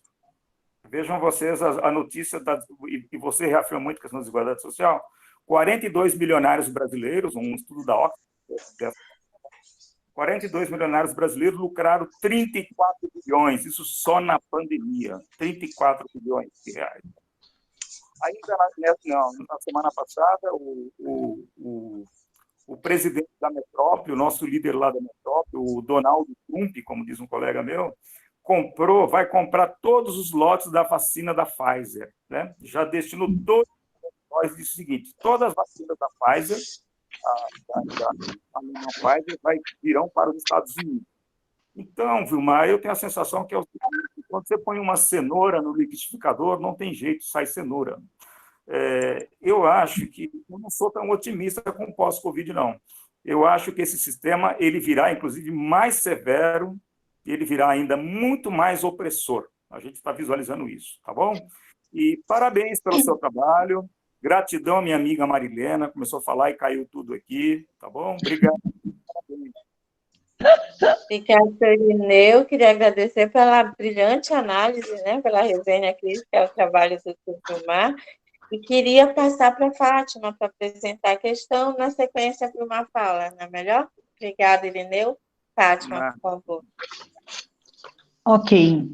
Primeiramente, eu gostaria de parabenizar o Vilmar, né, por essa linda obra. Eu tenho lido bastante as produções dos amigos queridos, né, e tenho visto, assim, como a própria Michele já levantou, a pandemia parece que multiplicou a tua potencialidade de escrita, né?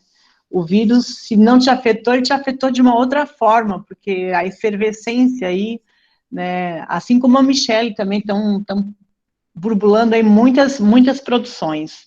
E eu te parabenizo muito pelo trabalho, né, pelo desafio, e ao mesmo tempo por essa possibilidade de disponibilizar o e-book, né, de uma forma tão eclética e democrática, né, se a gente pode dizer assim, para a comunidade acadêmica, para os movimentos sociais, para todos aqueles que se interessarem pelo tema, né.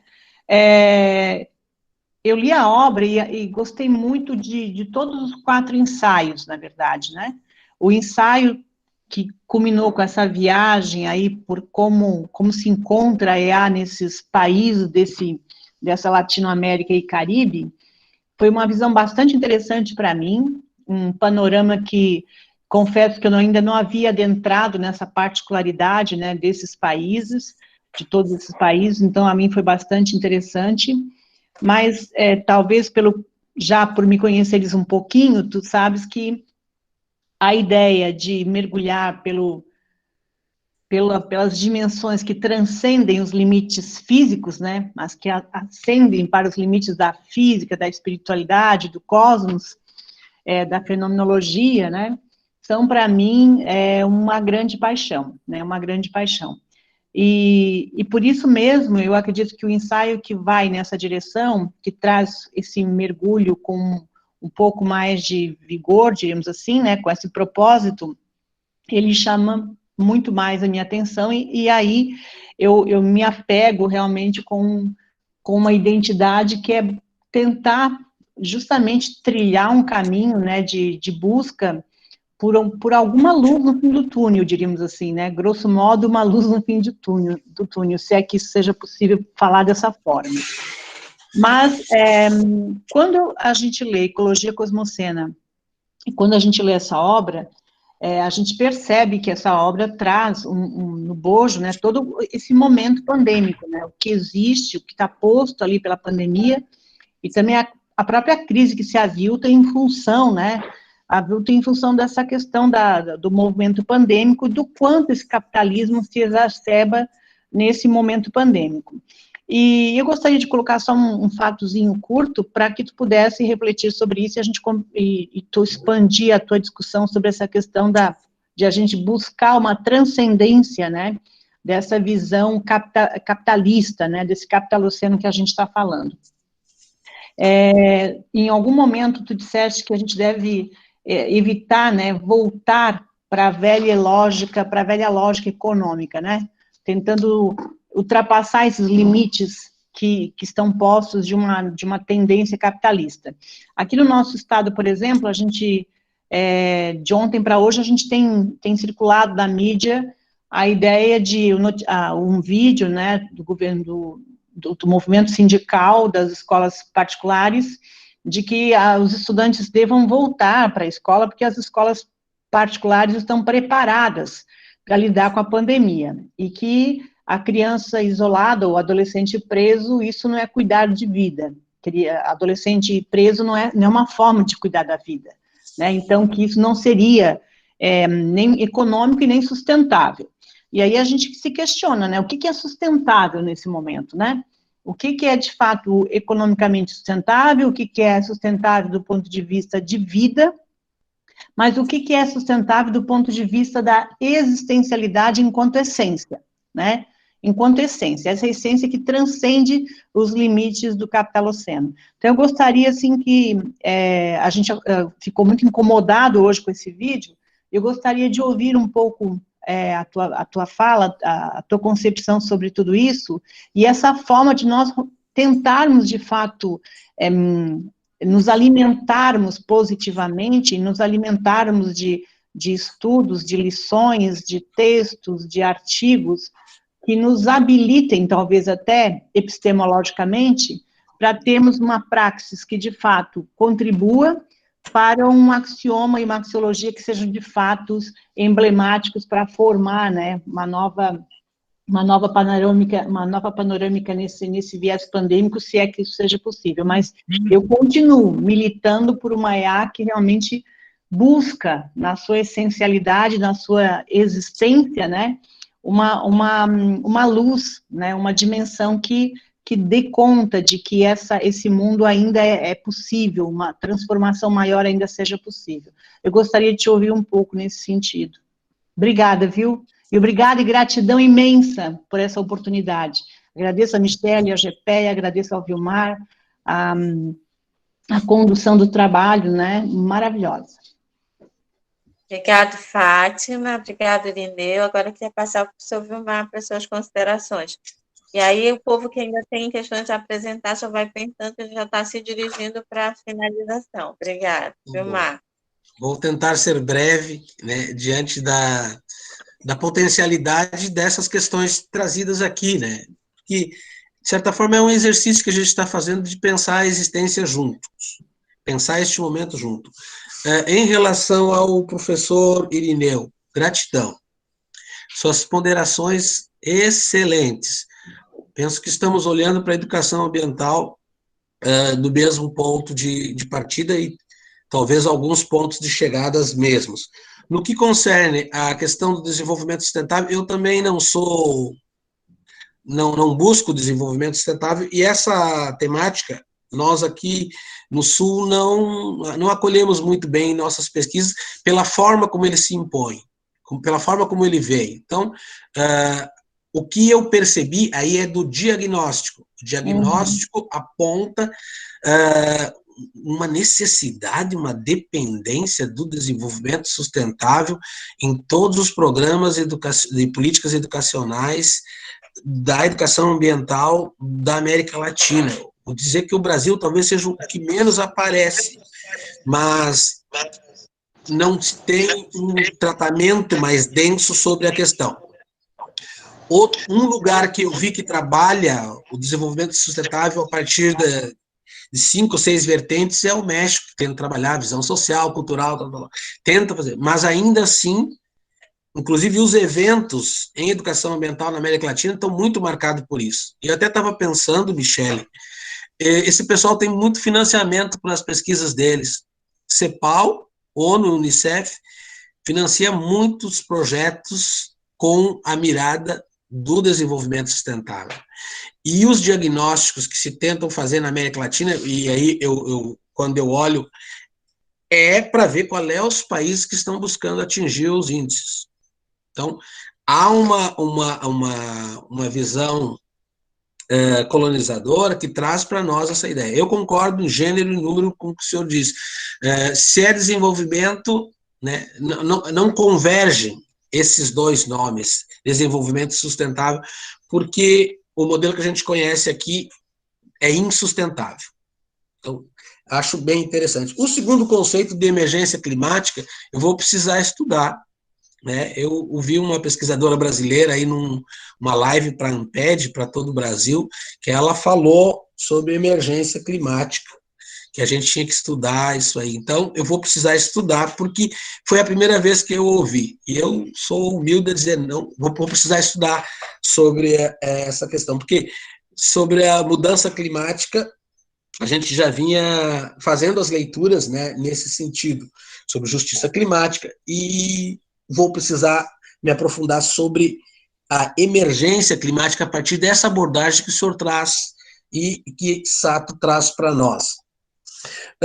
Em relação à questão de expectativas, professor, eu sou um otimista exacerbado, né? A minha condição, eu trabalho com a visão antropológica otimista. Eu já escrevi sobre pessimismo e reconheço e admiro muito os pessimistas, porque os pessimistas nos colocam a realidade como realmente ela é. E eu gosto desse movimento. Mas eu sou freiriano, e como freiriano eu sou otimista. E eu, otimista, no meu otimismo em relação a perspectivas futuras, eu trabalho na perspectiva da pedagogia da esperança. O Freire diz, e eu estou escrevendo um artigo, vai sair aí futuramente, sobre ontologias opressoras. Ou seja, o meu otimismo não é ingênuo. Esse artigo sobre ontologias opressoras, ele descreve o DNA do opressor, né? A mente necrófila do opressor. As estratégias que o opressor utiliza com discursos pseudos, defendendo perspectivas de vida, mas a mente dele, a perspectiva é totalmente necrófila. Está lá no Paulo Freire. Eu trabalho com a perspectiva do otimismo no sentido daqueles que buscam roubar a nossa existência. E trabalho com a perspectiva ontológica de que aquilo que os nossos irmãos, Marilene, faziam, nossos irmãos não permitiam, poderiam ser torturados, violentados, mas não permitiam que roubasse a sua fé. Na sua dimensão de crença, na sua dimensão ontológica, na sua magia, eles não colonizaram. Então, eu, enquanto ser que me movo ontologicamente esperançoso, não posso permitir que roubem a minha humanidade, muito menos a minha condição ontológica de esperança. É nessa pegada que eu trabalho a esperança como movimento. A esperança está lá, não é um cruzar de braços. A esperança é uma luta. Enquanto luta, eu espero, enquanto eu espero, luto. Mas aí, voltando para a questão do professor, que é muito boa, daria a gente ficar discutindo o resto da tarde aqui sobre isso, que é, tá, então, como é que a gente vai enxergar essa educação ambiental, uma vez que tá aqui pertinho de nós, está nos nossos ouvidos a lógica econômica dizendo tem que voltar às escolas, dizendo tem que voltar à velha economia. Gente, eu estou numa cidade em que saiu há uma semana da bandeira preta. Bandeira preta é o extremo, né? E aí que me vem a questão, o que nós vamos aprender desse processo onde a existência é o principal elemento, o princípio fundante da vida, e nós não estamos aprendendo com ela. Então, eu vejo alguns movimentos, por exemplo, e aí o lugar da educação ambiental, e até escrevi sobre isso, a educação ambiental tem que ser pauta para repensar o projeto pedagógico. O projeto político-pedagógico tem que ser, a educação ambiental tem que assumir essa diretriz. Ou a gente vai permitir que a vida seja mitigada cotidianamente, do jeito que está sendo. Então, enquanto possibilidade de enfrentamento. A IA que eu vejo, ela não está apontada agora, né? Eu já falava disso lá em 2016, quando escrevi Ecologia Cosmocena. É necessária uma redefinição do espaço humano no cosmos. É necessário fazermos as grandes perguntas. E eu sinto ontologicamente que a educação, quando não faz essas perguntas, ela perde sua vocação. Ela promove aquilo que o Jairo Jesus, lá da Bahia, nos diz, o esvaziamento de sentido. E uma educação vazia de sentido, ela permite que ocorram processos de desontologização do ser. Tudo isso que a gente vive de violência, na sua dimensão mais nua e crua, do ministro, estava vendo esse texto da Venezuela, que eles estão usando no Chile e na Venezuela, nas citações, as frases do ministro Salles, dizendo que no Chile dobrou durante a quarentena, entre aspas, o número de processos legais em favor, né, com o impacto ambiental. Né? E a mesma coisa está acontecendo no Brasil, aumentou de abril para maio, 8 mil hectares a mais em nível de desmatamento. Então, essa lógica não tirou férias, não está em quarentena. Agora, o nosso movimento é por manter contínua denúncia, contínuo movimento, aonde quer que a gente esteja, porque ainda a educação é um espaço de trazer as grandes questões sobre o sentido da vida. Fora da educação, né, e aí eu uso a educação enquanto instrumento político, fora desse movimento, a gente vai perder e vai ceder à lógica do opressor, que esvazia a nossa existência, rouba a nossa humanidade e acaba com o nosso sentido existencial.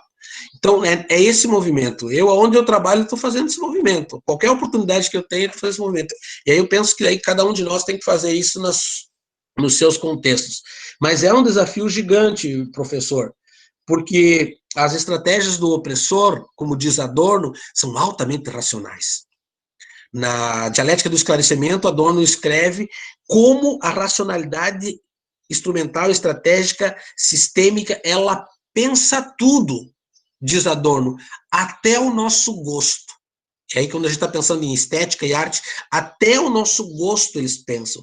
E aí tem o império do marketing, tem o império da geração de criação de vontades, enfim, é muito forte isso aí. Então, o primeiro movimento é a gente conhecer a lógica opressora, e o segundo é procurar se movimentar no sentido de dizer, isso não me serve. Devolvo.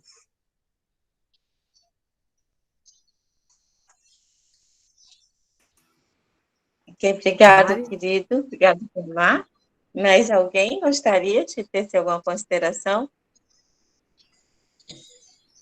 Eu acho que a gente tinha que ir finalizando, né? Que o Vilmar tem uma outra live hoje. Mas, assim, eu só queria dizer o seguinte, há teóricos que são muito pessimistas, e principalmente os teóricos das chamadas ciências duras. Então, quando a gente lê a física, por exemplo, os teóricos da física, e eu estou com o privilégio de morar com 2 físicos em casa. Então, a gente conversa muito sobre ciência, a pauta da residência aqui, né? E eu percebo, assim, que para eles não tem o amanhã. O planeta já foi condenado. E eles mostram fisicamente por que está condenado. Então, é duro você sustentar uma teoria otimista frente a essa ciência. Eu não vou negar o que a ciência está falando, né? E eu tenho que tentar aceitar e, nesse caos, se erguer. Aí, no dia 11 de setembro, quando jogaram as bombas lá nas Torres Gêmeas, saiu no New York Times, nós nunca mais seremos os mesmos, né? Nós vamos mudar depois dessa crise que se estabeleceu, e era uma pauta que se repetia em vários jornais estadunidenses, né? Temos que mudar, temos que mudar. Nada mudou, nada mudou. O cara do Guardian, ele faz uma denúncia de que há uma ilusão da mudança, principalmente naquele vídeo de bichinho que invade as cidades, que como não está poluído, nós estamos todos de isolamento social, as cidades estão vazias, então os bichinhos entram e falam, ai, que a natureza está chegando. A Covid foi muito mal para o humano, mas fez um bem enorme para a Terra.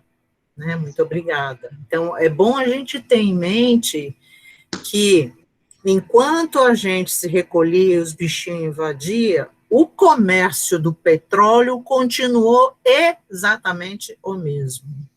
E que o comércio das tais máscaras que a gente tem que usar agora, tem uma mais sofisticada com a outra, tem até um site que eu achei outro dia, que tem fios de ouro na máscara, que custa, sei lá, eu não me lembro agora, acho que era R$2.000 cada máscara.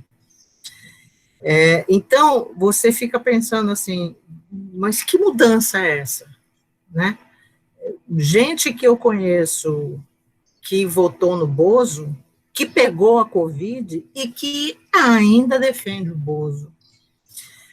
Acho que as nossas energias para sustentar uma esperança é difícil, é preciso uma mudança radical. Eu acho que é fácil a gente falar que tem que mudar, mas na hora de mudar, a gente não consegue nem responder as 6 perguntas que o Latour fez. Eu sozinha não consegui resolver, quebrei a cabeça, fizemos uma conferência online, e depois de muito estudo eu consegui responder aquelas perguntas do Latour. Mas não é fácil, porque se fosse fácil mudar o mundo, a gente já teria mudado. Então, é esse desequilíbrio que nos faz depressivo. É você saber que a realidade está caótica e ainda assim você buscar esperança. Ainda assim você conseguir arrancar uma palavra que amanhã pode ser diferente, né? Eu acho que esse é um desafio enorme. A gente não está conseguindo. Nós não temos, banalizaram, fazem piada, fazem meme de baixo-assinado, de nota de repúdio. Ah, vai cair um meteoro aqui, então vamos fazer uma nota de repúdio contra o meteoro. Então, banalizou de um jeito, na rua a gente não pode ir porque está em pandemia. Então, há uma imobilidade muito grande nesse momento, que a gente precisa vencer, que a gente precisa tentar conciliar, e que, assim, o ponto básico que eu vejo eu não vejo a Covid como uma pandemia sanitária, ela não é. A Covid é uma pandemia climática, ela foi causada por causa da destruição do clima. Então, ela não é, ela já era incluída. Os cientistas já sabiam que ia rolar a pandemia, só não sabia como, né? Assim como agora tem especulações de a próxima pandemia vai vir da Amazônia, vai vir do degelo. Hoje saiu na Science que pode vir do fundo do mar. Então, são possibilidades, mas quando vai acontecer e como vai acontecer, a gente não sabe, mas vão acontecer. E as máscaras sociais são as nossas novas identidades. Dificilmente a gente vai largar essas máscaras doravante, a gente vai viver com elas quase permanentemente. Então, são quadros hostis que nos mostram, e quanto mais você estuda, mais você fica desesperada, porque você enxerga essas coisas, e se você tiver 2 físicos em casa, eles botam mais cena de terror nas nossas vidas, porque o que eles estudam também é uma forma do Steve Hawking de ir para outro planeta, mas nós não temos tecnologia suficiente para chegar em outro planeta, então o que nós vamos ter que fazer? Não é? E ainda assim, esperançar. Então, eu nunca pensei que a gente chegaria numa encruzilhada dessa. E eu tenho pouco a ofertar, porque eu me sinto extremamente afetada nesse caos, né? Mas ainda assim eu diria que é gostoso ler gente otimista, né? Porque, de uma certa forma, é o balanço que a gente precisa fazer. E é esse o desafio do educador ambiental, no caos, tentar ver onde é que a gente caminha por essa esperança. Agora, vai ser uma dificuldade gigantesca, né? Os Estados Unidos não mudou depois de 11 de setembro, piorou, e eles elegeram o Donald Trump, né? Então, piorou a situação. Bom, meu querido, eu sei que você tem outra live agora, eu agradeço demais a sua participação, também a participação das pessoas que estão aqui, e já fica o convite para uma outra vez, para você estar com a gente. Aí as últimas palavras deixo para você e para a Mari finalizar tudo. Muito obrigada por tudo. Agradeço pela oportunidade, mais uma vez, é muito bom quando a gente está nesses espaços, o tempo passa rápido, penso assim que nós estamos passando por um período não de mudança, mas de transformação, né? Não vão ocorrer saltos quânticos, é um motivo a mais para a gente se manter resistente em tudo isso e buscar não perder a nossa vocação ontológica, né, que é de ser mais, né, porque ser menos todos os dias tem os endereços que tentam nos encolher aí, e a gente tem que enfrentar. Eu quero agradecer muito o convite, Michele, sabe que a você eu dedico as expressões kantianas, digna de admiração e respeito. E, ao dizer isso, eu estendo a todo o grupo, né? É muito bom estar num grupo com esse nível, né? Principalmente com pessoas que a gente respeita e admira. E a você, Marilene, não vou esquecer, né, a acolhida afetiva, e não foi nem preciso eu dizer de onde que veio, né? Mas é isso, né? Nós, educadores ambientais populares, temos que ter aquilo que o Heidegger tinha e que eu desejo a cada um de vocês. Ele tinha imaginação nos olhos, que nós não percamos a nossa imaginação nos olhos jamais. Obrigada, Filmar. Um enorme prazer realmente construir esse diálogo com você. Agradeço a oportunidade também que a Michele dá para a gente na construção desses encontros, que estão para além da troca de saberes, né, do ponto de vista da construção teórica, mas que se ampliam para outros campos, para campos de construção também de afeto, né, que a Michele trata como conhecimento e afeto, porque nós somos sujeitos inteiros, né? Estamos diante de desafios que, de fato, nos impõem pensar a nós mesmos como esses sujeitos de uma inteireza, né? Sujeitos que precisam se relacionar com o enfrentamento de todos esses dilemas que nos quase nos transportam para aquela emblemática discussão da educação ambiental desde os anos 70, se nós estamos, né, naquela confluência diante de um colapso global ou na busca de um futuro comum sustentável. Esse era o debate dos anos 70, lá dos estudos dos MIBs, lembram? Dos limites do crescimento. 92 refaz isso, para além dos limites, colapso global ou futuro comum sustentável.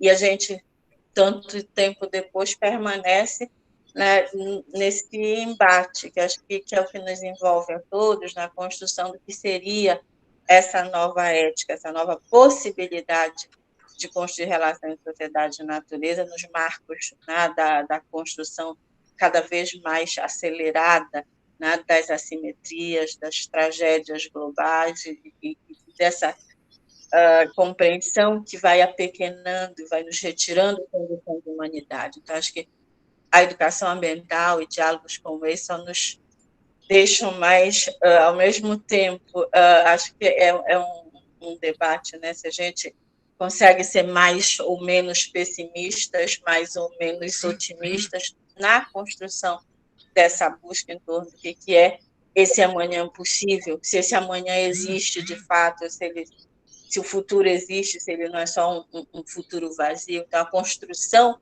né, do que é esse substantivar esse futuro depende, sim, em grande parte, dessa nossa condição existencial, ontológica, né, essa condição de humanidade. Acho que é isso que nos faz educadores ambientais, por isso que a gente continua aqui. Obrigada, Michele, obrigado, Vilmar, foi um enorme prazer, obrigada a todos vocês, Irineu, querida, todos que estão conosco, que a gente continue esse diálogo, né? E eu tenho enorme prazer, viu, Mimi, da gente fazer isso no GEAN, aqui com o povo do NAIA, trazer Vilmar e Michele, enfim, avançando dessas interações. Muito obrigada, e a gente pode encerrar, então, com muita felicidade, apesar de todas as nossas tragédias, né? Coisa que o Realejo diz, que a gente busca ser feliz. Obrigada, queridos. Uma boa tarde a todos. Enorme prazer. Obrigada. Boa tarde. Abraço. Gratidão. Abraços a todos. Podemos encerrar, né, Mi? Obrigada.